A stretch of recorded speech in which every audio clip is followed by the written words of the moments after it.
Okay mga ka-idol, magandang umaga sa lahat, Luzon, Visayas at Mindanao. Kumusta ang pagkising sa umaga? Ito ang aking panibagong reaction.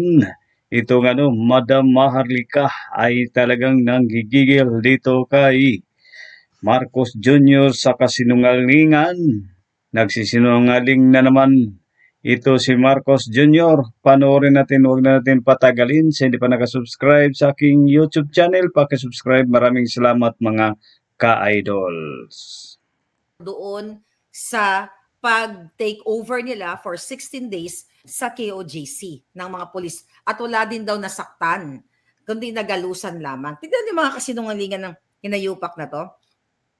By the way, di ba, I think mga nakaraang araw, ang sinasabi ng tuta ni Bangag na si Abalos na wala daw silang kinalaman dito sa mga, kumbaga hindi daw nila, wala silang kinalaman or Hirap hindi daw talaga sila kapag magiging tuta o nag-uutos kay Torre, kaya sa Jutang Ginemes na yan, kung ano yung ginagawa niya dyan sa Davao.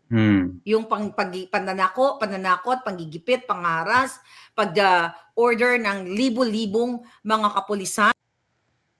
Uy, nakakatakot yun mga ka-idol ha, yung ginagawa ni Torre doon sa Davao, sa QGC, nakakatakot yun sa mga civilian, isang tao lang hinahanap nila, pero ibang intensyon ni Torre, no?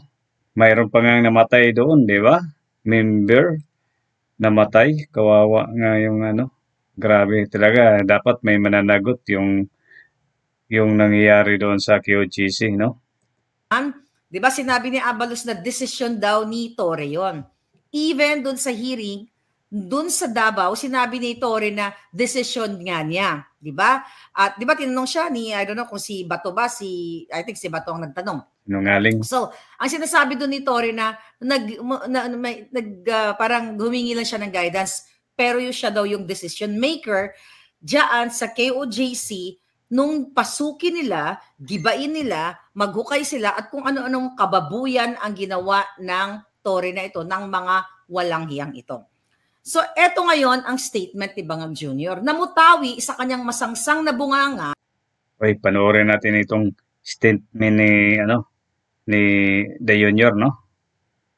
Sa kanyang bungangang sumisinghot, dumidila lahat ng pulburon na ipinagbabawal na gamot dahil si Marcos Jr., paulit-ulit nating sabihin, ay authenticated bangag. Addictus Benedictus, forensic analysis, dito po yan sa Amerika. Legit forensic analysis na si Bangag Jr. ay authenticated bangag na bangag, Addictus Benedictus. Kaya naman, paulit-ulit siyang nagsisinungaling. Listen to this kasinungalingan. Mahirap talaga kapag bangag ang Pangulo. Di ba? Parang niloloko na talaga ang mga Pilipino nito. Ni Bangag, dapat mag-resign ka Bangag. Sabagay, sa palagay ko, hindi ito mag-resign. Bumaba ka na lang, kusang bumaba kung ayaw mo mag-resign. Kasi kawawa na ang Pilipinas sa iyo, Bangag. I'm happy that I'm glad that this is over. We can now resolve and look at the allegations that have been made against him. Okay, happy na daw siya. Okay? At titignan daw yung allegations na allegations na ibinigay kay Pastor Quiboloy. See? Allegations, not convicted. The reason why hinahabol nila at talagang gusto nilang sirain si Pastor Quiboloy sa pamamagitan ng pakikipagsabuatan nila sa media at isaksak sa isipan ng tao na si Quiboloy ay tumatakas sa kanyang kasalanan at siya ay pugante. Mula po mismo sa bunganga ng buwakan ng Ginemes na to, na harapin ni Quiboloy ang allegations na inihain sa kanya. Now listen. To commend our PNP.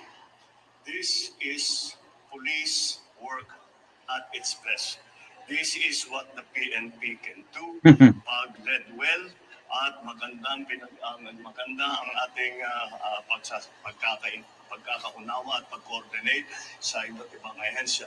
But this is what policemen do. Okay? So ito daw, talagang kino-comment niya ang PNP, maganda daw ang nangyayari kapag nakipag-anuhan sila sa iba't ibang ahensya. Akala ko ba walang kinalaman itong putang inang ito? Akala ko ba itong Addictus Benedictus na ito ay walang kinalaman sa desisyon ni Torre?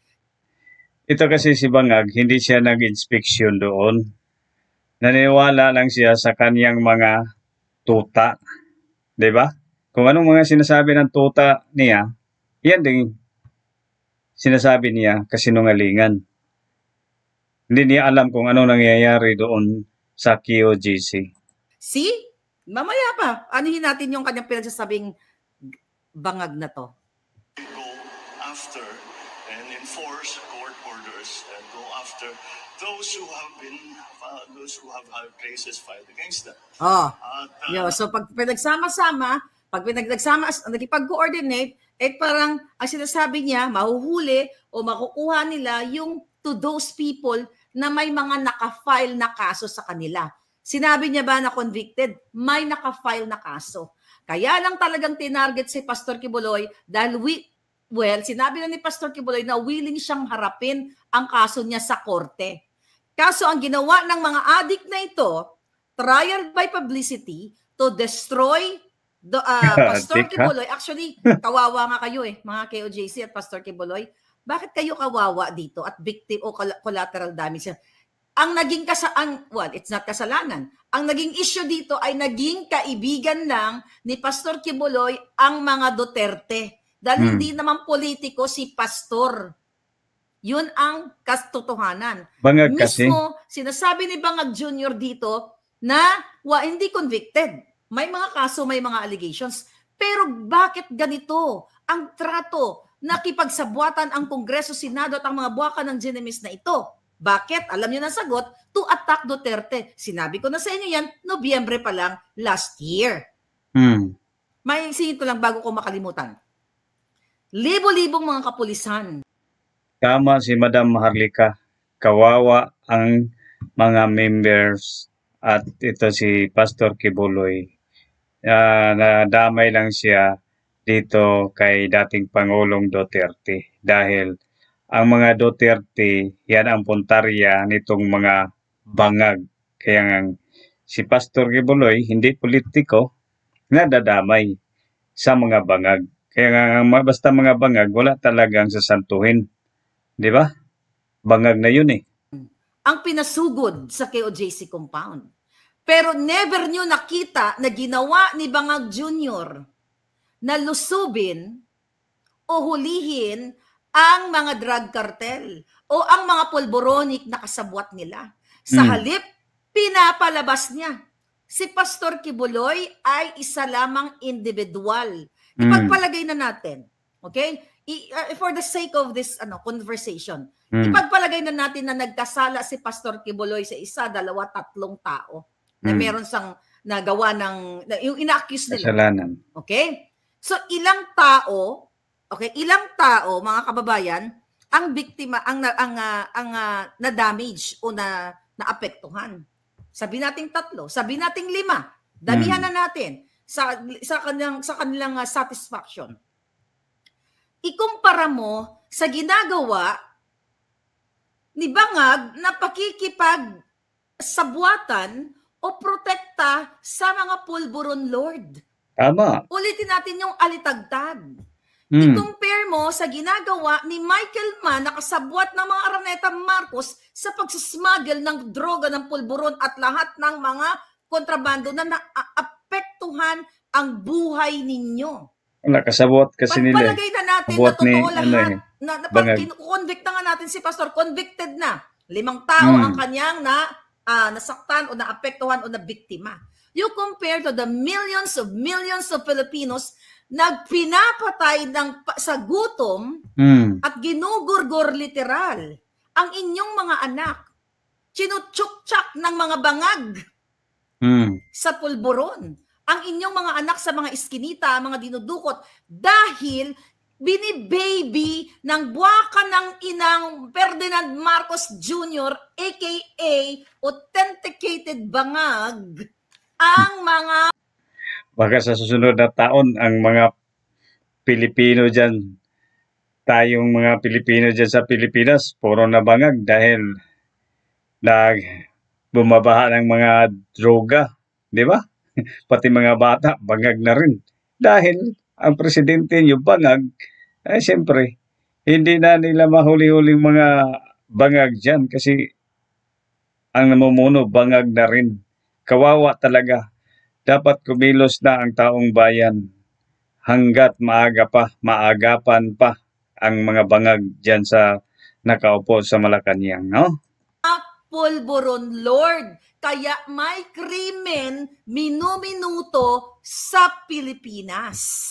Si Pastor Kibuloy, ang pinigyan nila ng panahon, pera ng bayan, multimillion, baka umabot pa ng billion, ang ginastos nila doon sa operation para lang sindakin, gurgurin, saktan, sirain ang mga propriedad, guluhin ang mga kabataan sa kanilang pag-aaral, bigyan, i-traumatize ang mga kabataan, kapalit ng isang tao o isang ulo ni Pastor Kibuloy.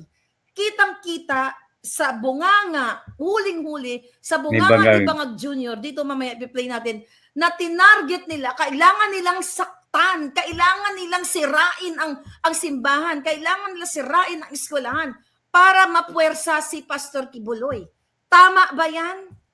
Na kunyari isa sa kapatid ninyo ang nasangkot na may allegation, tinamnan ng kaso o fabricated crime na inaccuse dahil favorite nila yan gawin. Master ni Lisa Tanas yan, ni Lisa Araneta Marcos, master ni Lisa ang mag-fabricate ng crime, mag-ayos ng mga pasaporte, when I say mag-ayos, mag-fraud ng mga pasaporte, mang-kidnap, master nila yan. Ang punto de vista ko sa inyo mga kababayan, nakikinig sa akin. Sa pamilya mo, pag ang pamilya mo ba ay nasangkot sa pulburon o nag-knock ng hold up dahil siya ay kuning-kuning, di ba? Kasalanan nyo ba lahat yon? Nanay, tatay, may 4 kang anak, ang 3 mong anak, scholar, ang gagaling.